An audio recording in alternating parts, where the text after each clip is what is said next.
Bentrovati! Perché i momenti di crisi ci destabilizzano così tanto? Succede perché l'effetto sopravanza la causa. Cosa vuol dire?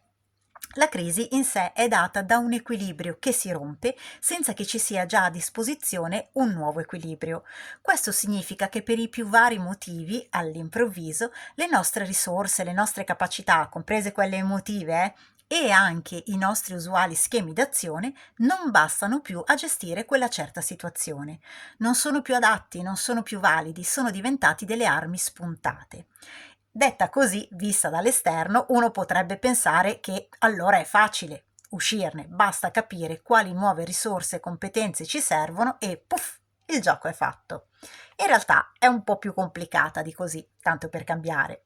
Il problema qual è? Il problema è che quando andiamo in crisi non siamo subito in grado di vedere come uscirne e questo per via degli effetti che la rottura dell'equilibrio, che ci garantiva una certa sicurezza, provoca in noi. Di conseguenza, per prime arrivano le sensazioni, siamo cioè sopraffatti da ciò che sta accadendo dentro di noi e perciò non siamo in grado di vedere oggettivamente la realtà esterna e di trovare una soluzione, una via di uscita. Ci sembra che siccome ora non sappiamo come fare, allora non lo sapremo mai e perciò l'effetto sopravanza la causa, perché le sensazioni sono l'effetto e queste ci sommergono a tal punto con la loro potenza che la nostra attenzione sarà assorbita da loro, da come ci sentiamo.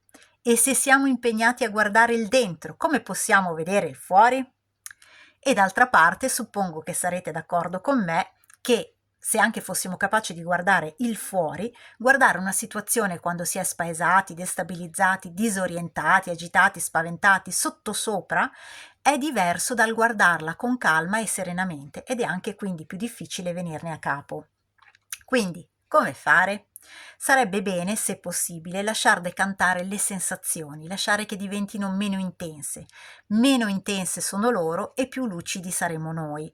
Poi si tratterà di guardare con un pochino di distacco la situazione e capire non tanto che cosa è cambiato, perché se ad esempio ci hanno appena licenziati oppure l'amore della nostra vita ci ha appena comunicato che non ci ama più, sarà più che chiaro cosa è cambiato.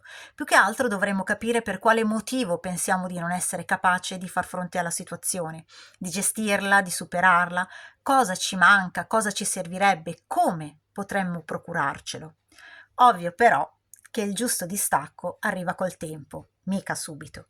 Prima deve attenuarsi il subbuglio interno. Vi aspetto alla prossima, un abbraccio.